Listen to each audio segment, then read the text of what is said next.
Hello everyone and welcome to Fireside Gatherings. This recording is actually being done after the fact. The audio recording is. Because of mistakes that were made, I am having to do it after the fact. We're starting off the first round of the pre-tournament battles. I will be using this one to kind of give you a little bit of an overview of what's going on, as well as what kind of is going on in the game itself. We are playing Hunter versus Druid here. Now, as you can see on the screen there, I was able to get rid of 2 of my cards. Because I'm going second, I get the coin, which acts as an extra mana crystal, and I get an extra card, which is right there. And now I will be playing out my turn.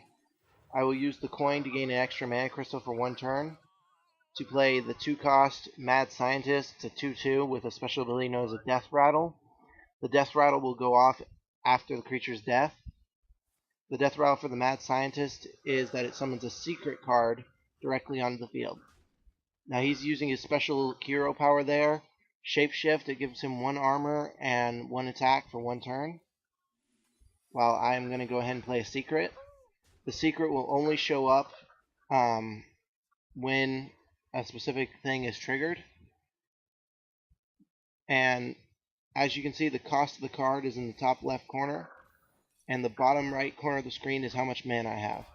Now that is Snipe, a special secret to the Hunter, which deals 4 damage to a creature upon its summoning. Every turn you will gain an extra mana crystal, which is what you see happening there. So now I actually have 3 on turn 3, and each turn I will gain more to a maximum of 10. Now I'm kind of showing off a couple of my cards here that I'm thinking of using. He pulls out Keeper of the Grove to silence my creature, and then he kills it off with his damaged golem, which makes it, because it was silenced, makes it to where its ability does not go off. Now I'm going to play a Freezing Trap and play another Mad Scientist. So the Freezing Trap will trigger if he attacks, if a minion attacks, if an enemy minion. So see, he's attacking my Mad Scientist there, so the Freezing Trap goes off. Freezing Trap will send it back to its hand with it costing 2 more mana. The other trap I have in play right now is the Explosive Trap, which will do 2 damage to everything on my opponent's side of the field upon its activation. Now both players start off with 30 hit points, and the winner is the one who reduces his opponent's hit points down to 0. Now I drew a weapon there. It's currently a 3/1 weapon. It only has 1 charge left in it, so if I use that last charge, the weapon will be destroyed, but it does 3 damage per swing. And the little lightning bolt on it represents the fact that it has a proc ability. Now, a proc, similar to secrets, when a condition is met, it will activate. And in this case, its proc is whenever a secret that I have on the field is shown and it activates, it gives it +1 durability, meaning I get an extra swing. So he's kind of contemplating his turn pretty much.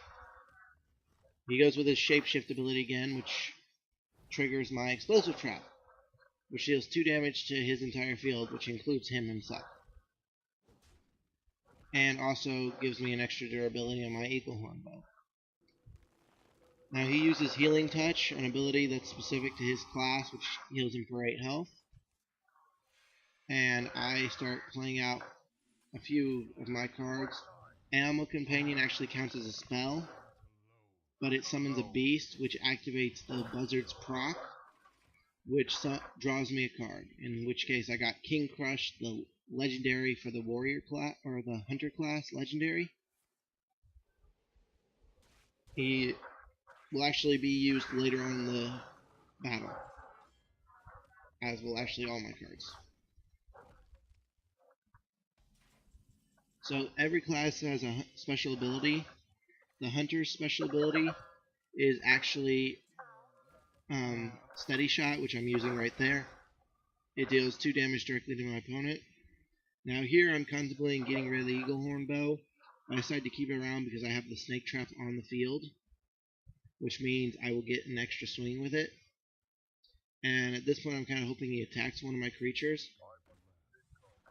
But instead, he uses the Keeper of the Grove to deal 2 damage to one of my creatures right off the bat, and then he uses a Wrath to deal 3 damage to my other one, and then passes the turn back to me.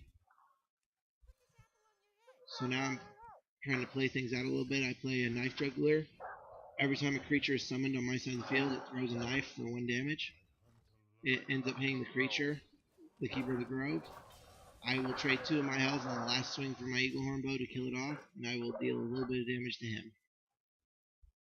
So currently it's 20 health to 23. I feel like, frankly, I may be lower, but I might still be able to win this. He uses Swipe, which does 4 damage to one creature and then 1 damage to everything else, and brings out another Golden Harvest Golem. If I'm not mistaken, his entire deck is nothing but gold cards. Mine, sadly, is not. And here we can bring out King Crush. Now he is a legendary card, meaning he is extremely rare. He is an 8/8 for 8. Or for 9, sorry. He is an 8/8 for 9 with the special ability of Charge. Charge is a special ability that allows him to attack the same turn he's brought out. And he uses Faceless Manipulator, a 3/3 for 5 whose special ability is to copy another creature.